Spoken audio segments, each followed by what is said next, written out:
Mini episode 962 of the FDH Lounge is brought to you by Sportsology, delivering unconventional columns and webcasts about sports, TV, music, movies, and more. Follow them on the web at sportsology.com. The FDH Lounge. You want to schedule your life around it. A long time ago, on a gloomy, wet Cleveland spring night, two men stand alone amidst the late-night drizzle.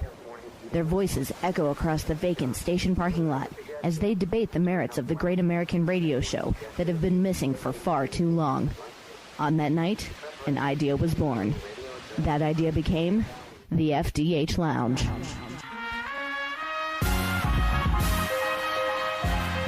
Welcome to the FDH Lounge. Hello, everyone. Welcome to FDH Lounge number 962, mini episode. This is Rick Morris here, your FDH managing partner, with our good friend and fellow FDH Lounge dignitary, Lloyd Carroll, welcoming him back to the program. Lloyd has been on with us many times over the years, talking any number of subjects, because whether it be from handling taxes, which he is perfectly licensed to do as a CPA, whether it's sports writing, places like Queen's Chronicle, other fine publications that he writes for. Lloyd is an all-around kind of a guy here, but in getting him on at this point in time, if you read his columns on a regular basis, you know that one of the things that always kind of fascinates him is anything from a sports business standpoint, I should say. And maybe that's the CPA and him coming out and seeing the money there and what's this going to equate to in terms of dollars. So this is a great time. There's a lot of great sports headlines out there.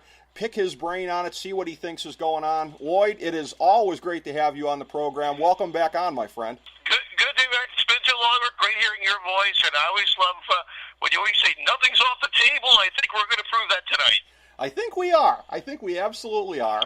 And again, there are a great many things to get to. And I know that you are always fascinated in your columns there on different things that if you think that something is going to pop the ratings, or the leagues and networks are going to love if this combination comes together.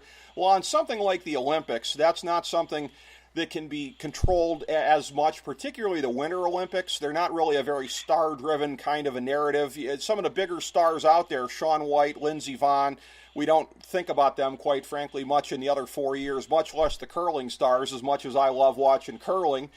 But this was one where the ratings were down a piece. I believe the lowest rated Winter Olympics, the last I saw, in terms of the ratings that had come in. So again, we've got this world where everything continues to decline. Ratings everywhere are sort of ebbing off of what their peak were.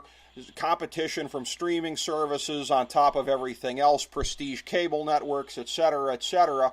So what do you make of something like this? NBC with their PR, they're obviously out there playing up the positives, and look at how many people did watch, and look at how many people were engaged on social media about it. Look at how many people ...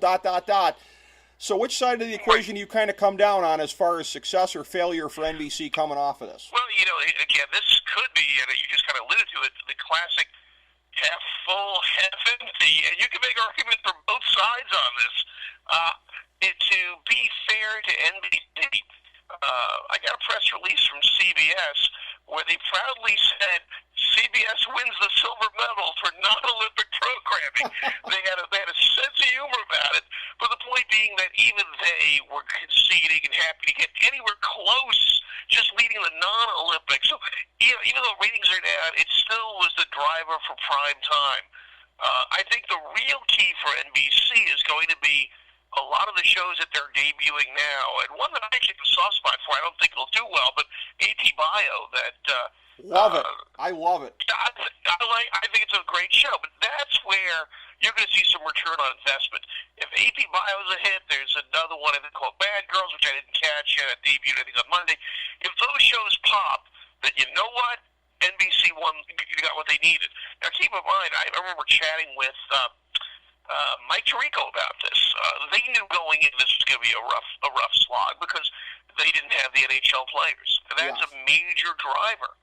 And they try to make it sound like, well, we can come up with new stars. I mean, it's not the best spin possible, but the U.S. men's team didn't do anything. Right. They were lucky that the women won gold, finally beat Canada after all these years, but that's exactly what's going to create the Al Michaels moment there of do you believe in miracles. That's a very good point. Yeah, and that kind of, and if you're going to win a gold medal in curling, that kind of, in a sense, is kind of a gag gold medal. Listen, I don't mean a gold medal's a gold medal, but you kind of get the idea. That's not going to exactly get the Sports Illustrated covers or the Wheaties box. That's true. That's absolutely true. And yeah, again, AP Bio, given that we in the FDH Lounge recently posted an 11-part ranking of every episode of Sunny, top to bottom, of course, anything with, Glenn Howerton in it is something that, particularly playing essentially the same character that he plays on Sunny, that's a great thing, I think, to watch. The thing about the NHL I wanted to get into with you, and I know that, again, the time zone differential, when the games are going to be played, that played into this as well, but I have been pretty strong in bashing the NHL for this decision because I've always felt like it's one of these penny-wise, pound-foolish kind of things. They don't directly monetize the Olympics. It's true. But it's one of these things where, and I think you living in the New York area is not so different than me living in flyover country because we really only have a couple areas in this country that are that strong into hockey. Detroit, Minnesota, Boston, that's most of them. I have friends, Lloyd, that every 4 years talk to me about hockey, or I saw this TJ Oshie guy score the winning goal against the Russians. These friends don't talk to me about hockey the rest of the 4 years, but they know I'm a hockey guy, and it's on their minds, and they're excited by watching the NHL guys.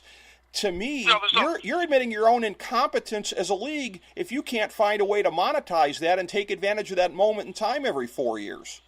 Well, there's no question. There is incompetence. I asked Gary Bettman about it. I said, are you and the NBC sports executives still on speaking terms? And, I mean, because, again, you have to keep something in mind here. The NBC is the NHL's main broadcast partner. Awkward. And, here NBC is making this billion-dollar investment in the Winter Olympics. So you would think the NHL, even if they didn't really want to lose the 2 weeks, even if they couldn't see how they monetize it, just to keep your loyal television partner happy, you would think they would do that. Right. I would think so. You would think so, but you'd be wrong. And I forgot who the NBC, I'm trying to blank here, Mark, I forgot his last name, the president of NBC Sports, but clearly he could not have been happy about this. I mean, without NBC, ESPN couldn't care less about hockey. He proved it. If those rights came up for bidding, you would have, I'm sure somebody would bid on it, but it wouldn't be very much. It doesn't, as you said, doesn't pop. And they worked themselves out. It's a very great sport, great players, a very insular culture on the team executive levels. I can vouch for being here in New York. Yeah, and it's one of these things where, again, I think it's one of the greatest sports tournaments that there is, if not the greatest one. Oh, the Olympic hockey tournament is so freaking awesome. The last several Olympics, I would always take off work the Wednesday of the quarterfinals and just veg out and watch 12 hours of hockey. It's one of the greatest things ever, watching the elimination games all play out there. And it's one of these things where, and I've had a little back and forth, I've had a disagreement on this with fellow FDH Lounge dignitary and Sportsology proprietor Russ Cohen, who says, but Rick, the World Cup of hockey, they don't need the Olympics. And I say to him, Russ, with all due respect, buddy, you're in the hockey bubble. If you're surrounded by people that are in hockey and you're in hockey media and everything like that, I get where you think that. Drive out the flyover country. I loved the World Cup of hockey when it happened, but number one, it doesn't happen on a regular, predictable basis. And number two, none of my friends talked to me about the World Cup of hockey when it was going on. I don't think there was. Yeah. It was saying that the World Cup of basketball, they tried that. The Olympics and everything else is a wannabe. It's. Yep. It's like the Grammy Awards versus the American Music Awards versus everybody else. Right. There's still a cachet. Right. Yeah. I mean, it's basically, the Kleenex thing, right? Kleenex has become the brand name. I mean, that's sort of what it is that the Olympic hockey tournament is the end-all and be-all for international hockey. And you look at that, and again, that certainly played into NBC's ratings issues, as well as, again, you were always going to have a certain amount of it being halfway around the world. Ratings, people are getting spoilers on what happened for the different events. There are some things that are maybe a little bit easier to understand there than perhaps the entity that has been the big daddy in American TV sports, I'd say the last 20 or 30 years, the NFL. And there's some real wondering, I think, going on at this moment in time here, that when we got to 2015, 2016, did we maybe reach, we keep hearing about peak oil in terms of economics. You almost have to start to wonder, have we reached peak NFL? Because you look at the way the ratings have gone the last 2 years, people are turned off by the flag kneeling, but there's also the concussion issues and all the things like that. There's thought that the talent pool, we won't know till we get into the 2020s, but people may not be playing football and as great of a numbers. And it's really interesting to kind of look at this and extrapolate, where we're at in this moment of time, how much that has to do with it, and whether ratings might spike up again next year, or whether this is a trend. I think the NFL's obituary is premature here.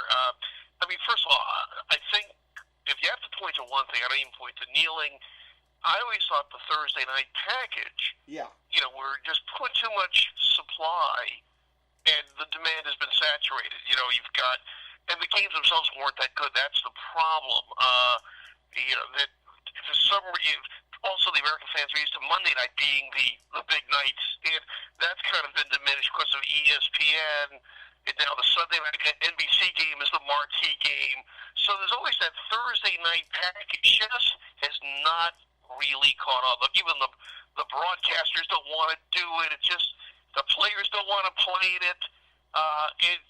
Given that, yet Fox bid and got a good, I guess when the NFL said, let's get while we get this good, got a very lucrative 5-year deal out of it.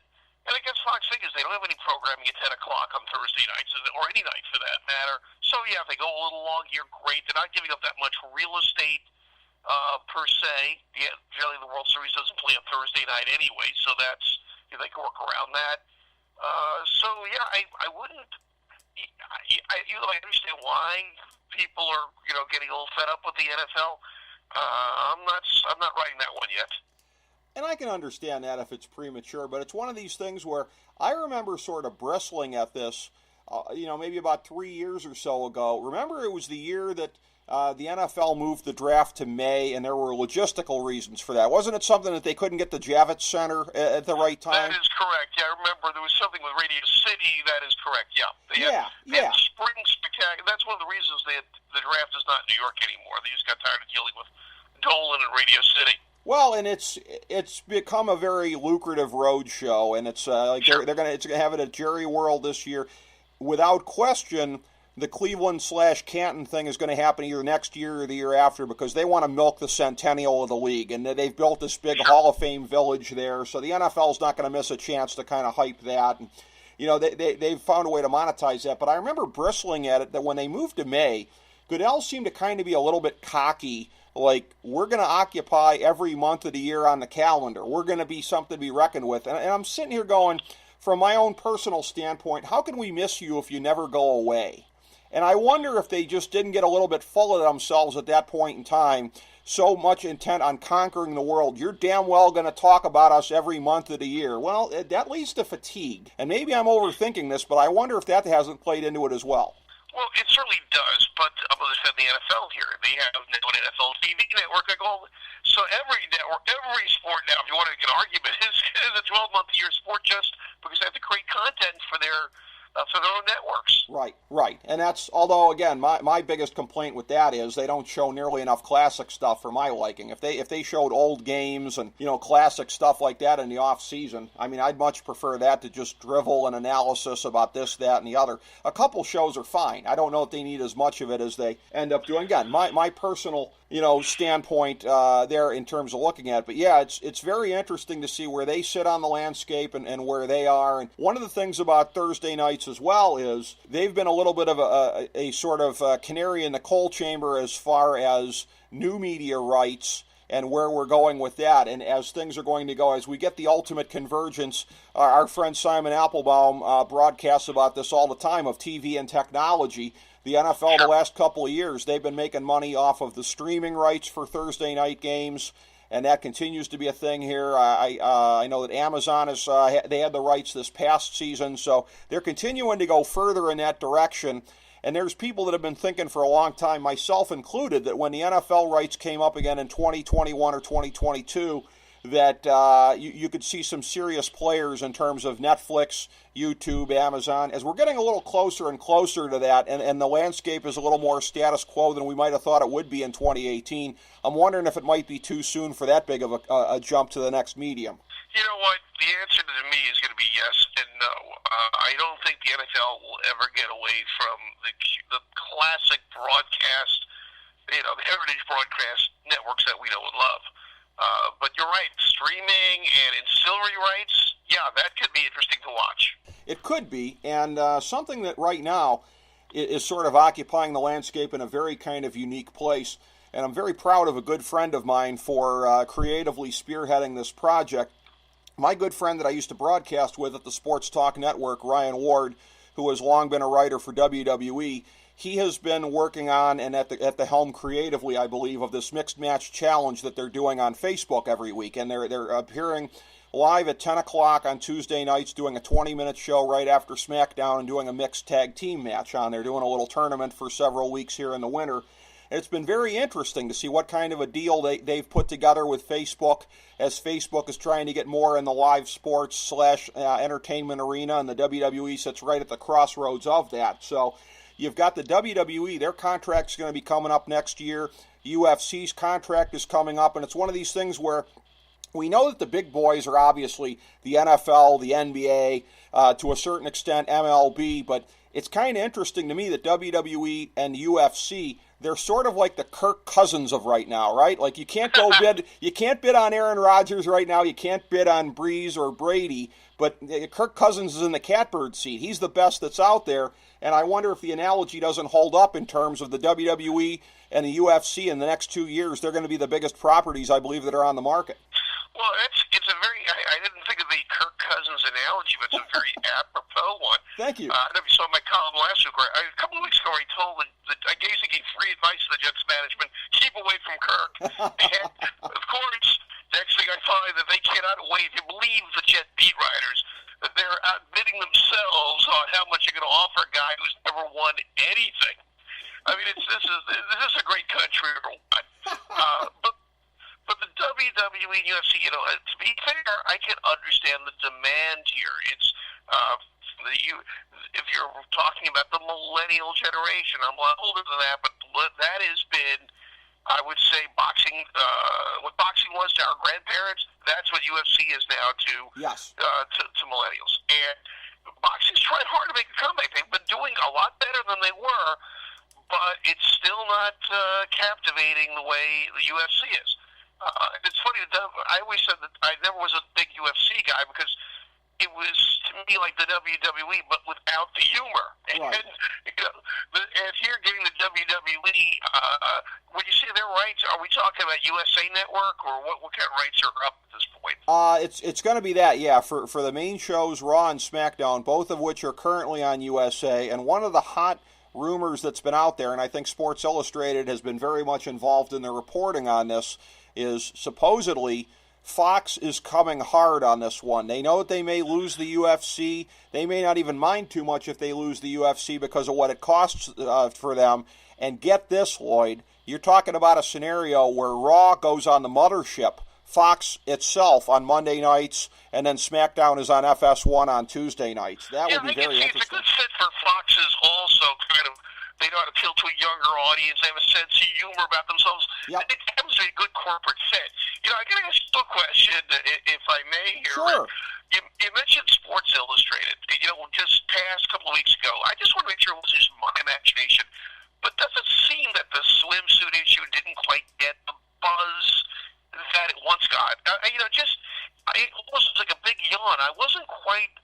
I was wondering if that's my perception or if that's your perception as well. No, I have that perception, and it's a thing where when I would hear about the swimsuit things, it would almost be like, oh yeah, it's that time of year versus, again, you and I might be dating ourselves a little bit here, but you always knew what time of year it was when it was the the swimsuit issue, and I almost wonder to whatever degree here, and maybe I'm reaching, but now that we're about 4 to 5 months into this whole hashtag Me Too thing, Are there That's what I was thinking. Are there any red faces at Sports Illustrated as far as, obviously we're going to hang on to this thing, but maybe we don't want to hype it too much? So you had the same thought, kind of? That's interesting. That was my thought process as well.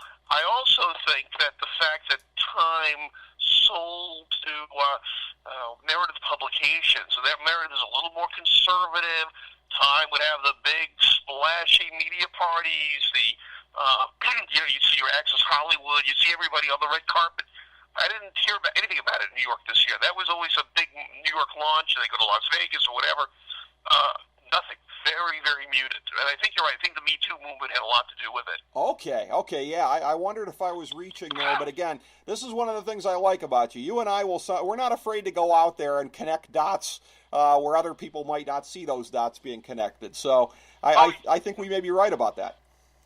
Yeah, I also think, I hate to say it, I think Sports Illustrated's not the big brand that it was 20 years ago. I just think there was something, when you said SI, everybody, it was even a marginal sports fan, stood up and paid attention. I don't think that buzz is there anymore. Well, I tell you what, and I think part of it is, too, that in the era of media conglomerates, 20 years ago or whatever, getting subsumed into bigger ventures and then sort of now being spun off. You know what I mean? When they were a titan in their own right before they became part of AOL Time Warner, they were something out there. But by the same token, I mean, everything we're saying about Sports Illustrated, which was a beloved brand, I subscribed all throughout my youth. Everything that we just said holds 10 times more true for another thing I subscribed to for a long time, the sporting news. I mean, the Sports Illustrated is still on top of the mountain compared to the sporting news right now. Well, I'm going to ask another question, and I'm sure you've heard about this, the Athletic that's trying to become what SI was, but in the online, the digital world. Yeah. And they're signing a lot of out-of-work sports writers, which I certainly understand. But they've even got a few other names that could actually be employed elsewhere, like the Ken Rosenthal's, and even some people from the local news stay here. Yet I don't, for some reason, and again, I'm not wishing this, but if I were the Las Vegas over/under on them, I'm giving 2 years. That's just my vibe on it. I don't know how deep pocket these people are. It's just, I just get the feeling they're rolling the dice here and rolling it with, I think, Snake Eyes coming up. This is my take on it. I don't know how the backers are going to get their money out of it, but as far as the model of getting people to pay just a couple of bucks here, the thing that's interesting to me is you mentioned out-of-work sports writers, but I know there's 3 instances where that wasn't the case. I believe recently, I think it's a gentleman's name is C. Trent Rosencrantz, I believe. There was the Reds beat writer for the big newspaper in Cincinnati. He left to go write for them. Jason Lloyd, who had covered the Cavs for the Akron Beacon Journal, left and went to go write for them. And Zach Mizell, who covered the Indians for the Plain Dealer, left and went to go write for them. So they're hiring away. That's pretty good. We had a couple of Newsday people left. Mark Carrig, who covered the Mets, is now going to be covering the Yankees for the Athletic, and Arthur Staple, who covered the Islanders, nobody cares about anyway, apparently has jumped over to them as well. So you're getting names. I still have a theory, and again, I can't prove this. I don't know the gentleman who you mentioned. But I always wonder if newspapers are telling some of these people, look, we can't afford to have you on the road as much, that I call it greasing the skids. They're not exactly firing them, but they're almost greasing the skids, hoping that their talent will go away and they can cut the cost once and for all. Could very well be the case. I'm not really sure on that, and like you, I'm wondering about the economics because in any kind of paywall model, I'm always suspicious because in the last 20 years, so many entities have talked about that. And again, monetization online, that's the big bugaboo. And, you're talking to a guy who knows that firsthand as a proprietor. I mean, like I said, I'm not wishing them ill, but there's so much out there that's free. Let's even see everybody had a paywall, just for argument's sake. The New York Times, Washington Post, Cleveland Plainview. If you're going to spend your money, you're going to do it on the house brands as opposed. I mean, the National never survived as a newspaper before there was an internet. It couldn't get beat. So, and if ESPN couldn't make it digitally, like their ESPN New York, there may have been ESPN Cleveland, all those basically, and folded ESPN. This has a heck of a lot of deep pockets than the Athletic does. Deeper pockets. I just don't see how this is going to work. I always joke about this, about my split personality as far as my attitude on this kind of thing. As a consumer, as a voracious consumer of whether it be sports, politics, entertainment, whatever, I love it. Oh my God, look at all the great free stuff online. And then I think to myself, wait a minute, FDH is not behind a paywall. This is not a good thing for FDH, But it's like we're all cannibalizing each other, and I don't know. Nobody's been able to figure out what to do about that. Well, it's funny. And I've got to be purely selfish here, looking from my viewpoint, the way I'm perceived by, let's say, these teams, public relations people have to credential me.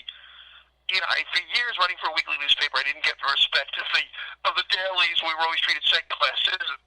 Now a lot of the dailies are folding. The weeklies are still profitable. I mean, we're out there, and we still don't get the respect from these team PR people. Yeah. So I have to laugh. I say, you're going to respect digital? And meanwhile, we're standing. Here's my product, pal. It's a joke. It's absolute. I just have to laugh. Well, yeah, exactly. And I know that. That's always something that you're focused on as far as the way that team media departments handle these kinds of things and these issues. And the one thing that I think, regardless of where anyone falls on the caste system of New York sports media, I would think that the one thing that a lot of people are going to be transformed by transfixed by this year is looking at whether you want to call it the modern day McGuire and Canseco. Yeah, I was blanking there. McGuire and Canseco. Whether you want to go Mantle. Yeah, exactly. Whether you want to go Mantle and Maris from '61. This whole thing here of having Judge and Stanton play together, and you made a joke to me off air about the injuries and everything, and obviously again to assume that you're getting 250+ home run guys, I think the odds are against that, at least on a year after year basis. But the amount of excitement that there's going to be and the tangible kind of electricity, and oh, by the way, Gary Sanchez is in this lineup too, and a few other guys who can belt it.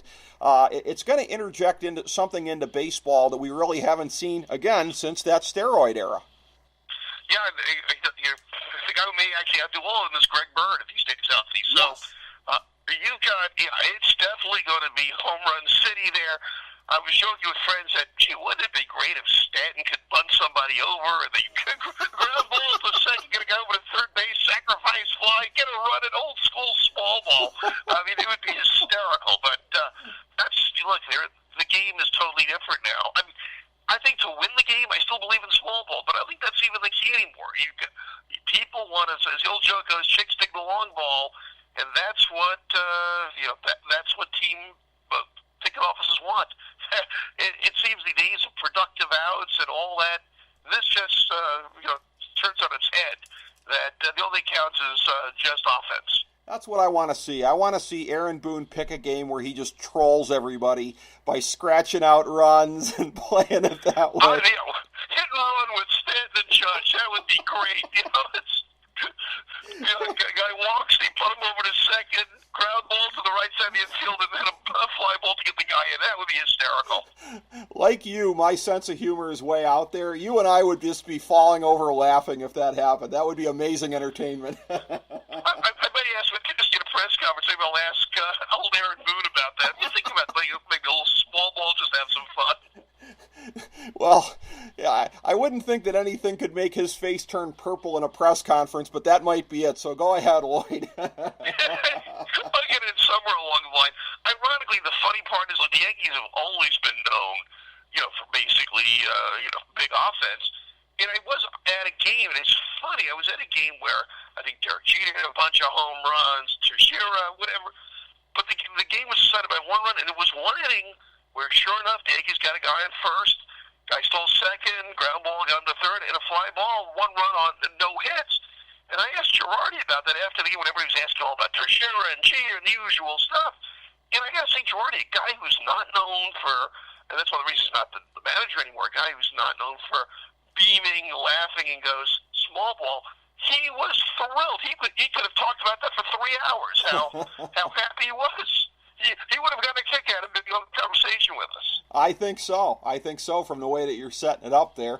And there's one other thing here that I had on my list of things that I wanted to bring up and get your perspective on from a sports media standpoint, and that being again, I'm in one of two areas in the country, I believe, that feels that this is a good thing. And by that I mean the hegemony of the Cavs and the Warriors every June. I think we're headed for probably number 4 here, unless the Rockets can do something about that in the West, particularly after the Cavs did their much-needed shakeup earlier in February. But this is one of these things where, again, even as a lifelong Cavs fan and somebody thrilled by the good fortune of this team in recent years, I'm the first to concede, this is not real healthy for the rest of the league. And you look at the playoffs and where it's almost the opposite of the Stanley Cup playoffs, where you may or may not get a good final, but everything leading up to it is amazing. One of these is like a funnel, one of these is like a reverse funnel, because in the NBA playoffs, nothing matters until, at minimum, the conference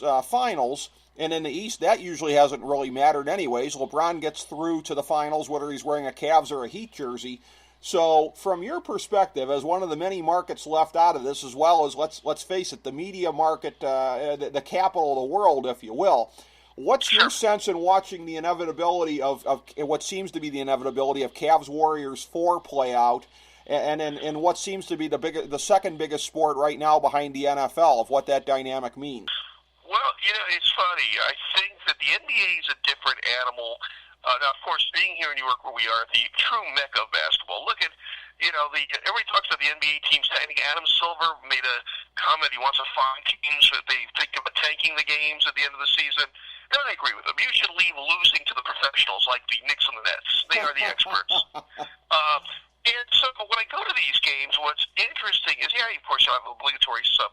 Although not so much for the Brooklyn Nets, who don't really have much of a home base. What you do see, and this is the key, is people want to see their stars. They want, obviously when other teams come in, you'll see a lot of jerseys. Not because the fans are traveling from those cities, but, every team has that one recognizable player. And that's the uniform. You see people are happy, they just want to see stars. They're not really rooting. It's not the way you and I think we go to a game, we're going to root for our team. More often than that, it's like watching a ballet or a symphony. You want to see certain performers. And I think that's the NBA model at this point, where people aren't so worked up if their teams don't make it as much as they want to see those stars going at each other. It's kind of like the two heavyweight champs going for it. I can see where the model, the duopsony works. That's my opinion. Yeah, I mean, there's a case to be made for that as well. And it's funny you mentioned the Knicks and the Nets. I know that one of our longtime great regular guests on the show would vociferously disagree with me, the great Evan Roberts of WFAN in New York, him being the big Nets fan that he is. But as a Cavs fan, I say... And he's one of the few, but Roberts will tell you, that's the team. When you think about the size of New York City in the area, everybody talks about this mix. New York, and I'll probably get some, is not a very good sports town. Right. And I see that with pride, having lived here. I mean, I'm from Philly, and I know where that is a great sports town. There are just too many things going on here in the entertainment industry. I think maybe that a lot of New Yorkers think they're a little more too sophisticated, that they don't want their image of the city just on how our sports teams are doing. Look, if the Yankees win, great to get a World Series down the Broadway. Okay, fine. But if they lose, like when they lost to Houston, that wasn't a big deal. Everybody was saying, what's next? Right. It doesn't really, it doesn't stay on the psyche the way it does in other cities. No, that's true. That's true. And the thing that I think would really make Evan's head explode if I were to say this, which I'm going to, is Viva la Nets opponents the rest of the way here. After the Kyrie Irving trade... Because you get more ping pong balls out of it. That's exactly. Right. We're gonna get an amazing potential franchise player out of that deal. Those poor Nets. That deal with Boston. The problem with the NBA is if you go through first rounds, even the Anthony Bennett, he may have been, as we know, an exceptionally awful. Yes. But if you go through most of the first rounds every year, when you strip away the hype, the Johnny Flynn's and everybody else who we've seen come, most of those players don't make the impact. They're not the LeBrons and the Steph Currys. Well, the draft is never generally that deep. This projects to be deeper than usual, just like the 2017 one. And I guess this makes a beautiful segue to something we discussed off air, something you had brought up at a post-draft press conference a couple of years ago that got you a lot of hate mail in Canada. Who's that American guy, eh? Toronto for that. My buddy Ed Davis. Ed Davis. the tax implications. And you and I were talking about this off air, and you made an amazing point that the Republican tax bill that went through, that everybody was saying, well, yes, from a political standpoint, it's designed to punish blue states, help red states. And you made the point to me that I'd like to have you amplify here, that you have the red states like Texas and Florida that are already very advantageous vis-a-vis income taxes for players, and that is something that is a magnet for them. You're starting to hear it a little bit already about Cali, with people like Phil Mickelson saying he doesn't want to live there anymore necessarily because of that kind of a thing.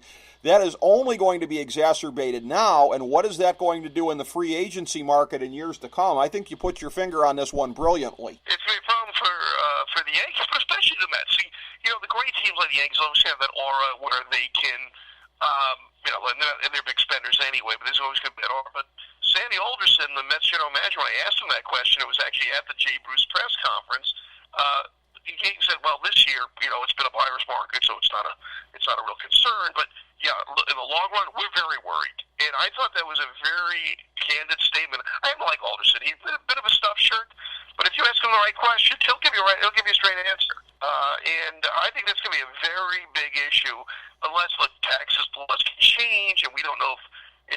This year isn't over yet, and who knows if the Democrats win and at least get one of the two houses. You don't know. Things can loosen up. Maybe they raise it a certain amount. I don't know. But it'll be interesting to see how this becomes an issue. I'll tell you what's very interesting about the tax law, which got very little attention, is that even though it was favorable to corporations, and it was not favorable to sports teams. A good example of this, the travel entertainment deduction. It used to be you could write off the cost of even a 50% of a luxury suite. Whatever it is, all right, maybe you didn't get 100% deduction, but 50% wasn't bad for entertaining clients. It is now 0%. And so you could just imagine how that's going to affect teams that are used to selling, corporate suites and whatnot. That's the lifeblood, particularly minor league teams, where that, having the corporate suite is key. I think this is going to have a real negative effect that we're going to see trickle down. I hate to use that term, but it is going to happen. Oh, I hadn't even thought about that part of it, too. Where I thought you were going was, I'm trying to remember who it was. I think it was Daniel Patrick Moynihan that pushed to do away with the tax-free municipal bonds for stadiums and arenas and that kind of stuff. That's correct, yeah. There was talk in the early stages that it was going to be in there, and it would have kind of played into Trump's anti-NFL populism if that had happened. But in the end, the status quo wins out, and we're in a lull right now because, again, right around the turn of the century, before and after is when a lot of these new plush palaces were built, and it's been more of a trickle since then. But you get further out into the 2020s, the 2030s, we're going to have another round of this stuff here. And that bill, that was a moment in time where we could have done something about this and shifted the onus back to the private sector, away from the taxpayers, away from the corporate welfare of all the sports teams out there and the sports leagues. But the lobbying of the sports leagues wins out again. Well, yeah, but not in this case. This is funny with this tax bill, at least as far as corporate deductibility for season tickets. Where there's no longer the entertainment and meals deduction is gone. It's zero. It's going to hurt restaurants.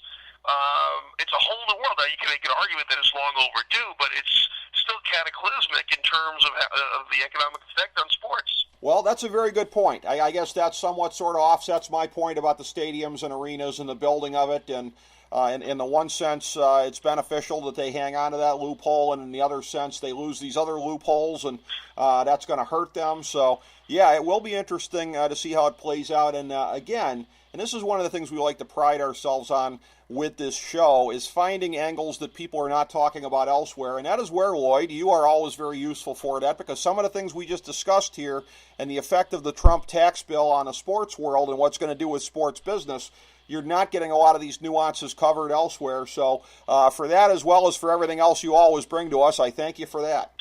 Rick, it's great to be back here. I got to thank Steve Cervello for arranging this, and we'll have to get one of those maybe around May when we do get friends. Get Simon, bring the old gang, bring the band back together again, and do a post-up front story. Absolutely. I definitely want to do that. You and Simon, as the original odd couple of the program, you guys are always great together. You guys have a chemistry on this show that, again, you wouldn't predict it in a vacuum, but somehow or another it works. It's chocolate and peanut butter, my friend. You guys make great music together. We appreciate that, and hopefully upfront season is beginning. I'm going to have to shoot Simon a quick email here, so there you have it, Rick. So great being with you again. Well, thank you. Tell him I said hi. I love Simon to death. He is a font of great wisdom on all things TV and technology, and you are a font of great wisdom and entertainment on all kinds of different subjects, my friend. Thank you for being here with us tonight to talk sports business, some of the intersections here in the sports business world recently. So thank you, Lloyd, and thank you, everybody, for tuning in to FDH Lounge mini episode number 962. As we bring the show to a close, we would like to extend our deepest gratitude to NBC, CBS, ABC, Fox, all Clear Channel affiliates, TNT, TBS, USA, UPN, Deadspin.com, YouTube.com, YTMND.com, MySpace.com, various blogs, Fox News, CNN, CNBC, MSNBC, IamBoard.com, Billboard.com, Google.com, ESPN, ESPN2, ESPN News, ESPN Classic, NBA TV, NFL Network, Sports Time Ohio, Athlon Magazine, Comedy Central, Cartoon Network, The Boomerang Channel, QVC, BET, The Spice Channel, Steno Notebooks, Manwich, Papermate Office Supplies, waitresses, strippers, bartenders, garbage men, janitors, microwave popcorn, the writers of The Office, Scrubs, Entourage, My Name is Earl, Oz, Metalocalypse and the Boondocks, Aquafina, and the periodic table of elements.